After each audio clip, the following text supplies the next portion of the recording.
Hello बच्चों, आगे बढ़ते हैं अपन। ठीक है, 1.4 एक्सरसाइज में हम लोग कौन सा पहुंच गए थे? क्वेश्चन सेकंड वाला पार्ट कंप्लीट हो गया था।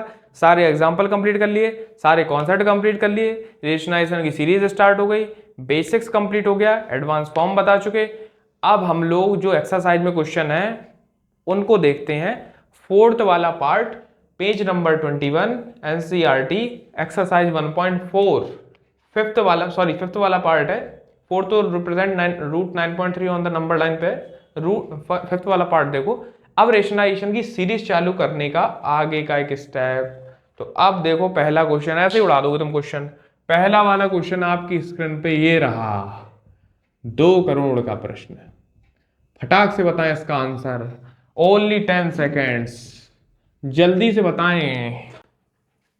देखो, सर ने बताया था, गुरुजी ने, कि नीचे डिनोमिनेटर में रूट नहीं रहना चाहिए, नीचे डिनोमिनेटर में रूट नहीं रहना चाहिए। मुझे दिख गया दुश्मन, तुरंत रूट आ गया नीचे।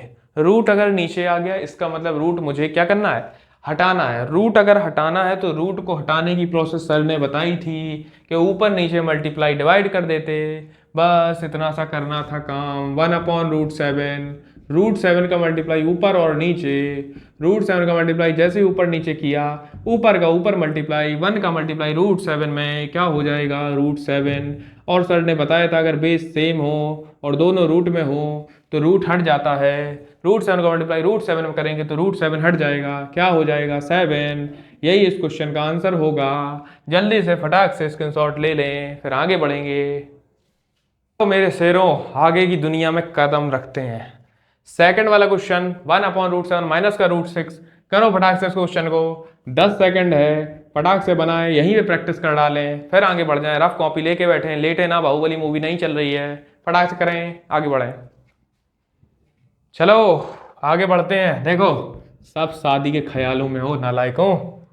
1/√7 माइनस का √6 है, नीचे रूट नहीं रहना चाहिए। अगर नीचे रूट नहीं रहना चाहिए तो ये गाना अपने दिमाग में फीड कर लो कि तुरंत मल्टीप्लाई और डिवाइड किसका करना है? इसी के जस्ट साइन अपोजिट का। तो हम दूसरे वाले मार्कर से सुंदर सी राइटिंग में लिख देते ताकि तुम लोगों का इंडिकेशन पॉइंट बना रहे।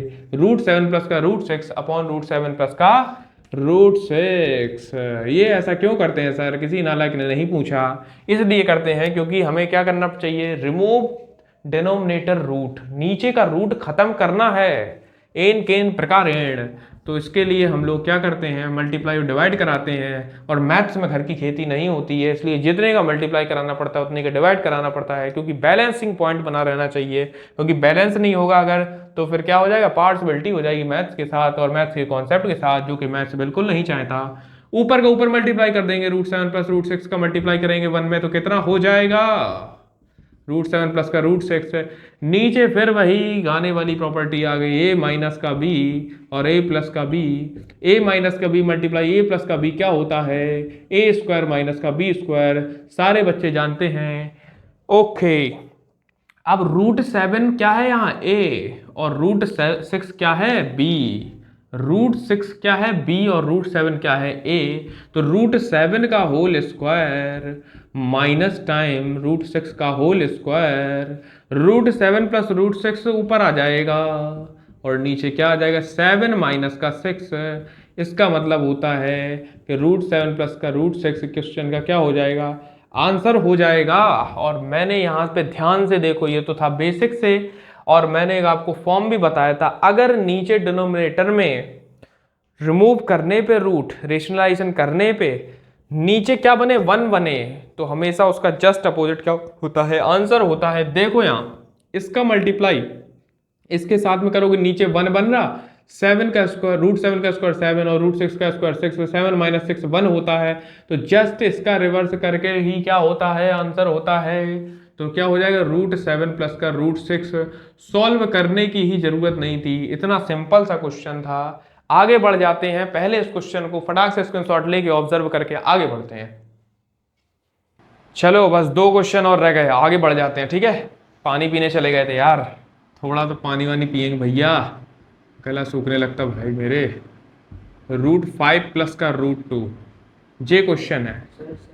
चलो देखो, अब ये तीसरा वाला क्वेश्चन देखो, थोड़ी दम और साधे रहो, एक क्वेश्चन और रह गया लास्ट रेशनलाइजेशन का। उसके बाद एनसीईआरटी की तुम्हारी एक्सरसाइज के क्वेश्चंस खत्म हो जाएंगे। तो फटाक से ये वाला क्वेश्चन देख लो, ठीक। √5 प्लस का √2, √5 प्लस का √2, 1/√5 प्लस का √2 कैसे बनाएंगे? 10 सेकंड का टाइम है, पहले फटाक से आप लोग खुद ही से इसको बनाने की कोशिश करो।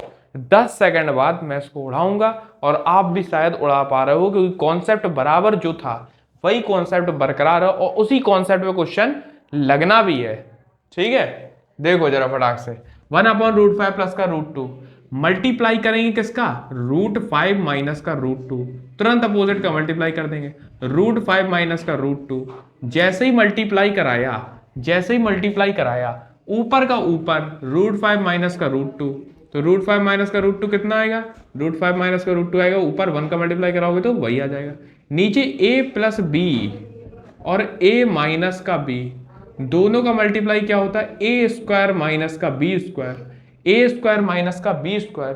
पहली डिजिट का स्क्वायर मतलब √5 का स्क्वायर, दूसरी डिजिट का स्क्वायर मतलब कि √2 का स्क्वायर, और बीच में माइनस, जो कि प्रॉपर्टी में मैंने अभी तक पढ़ाया। तो ऊपर √5 माइनस का √2 आ जाएगा और नीचे 5 माइनस का 2 आ जाएगा। आंसर क्या हो जाएगा? √5 माइनस का √2 अपॉन 5 माइनस 2 3। ठीक है, स्क्रीनशॉट ले लिया? चलो आगे बढ़ जाते हैं।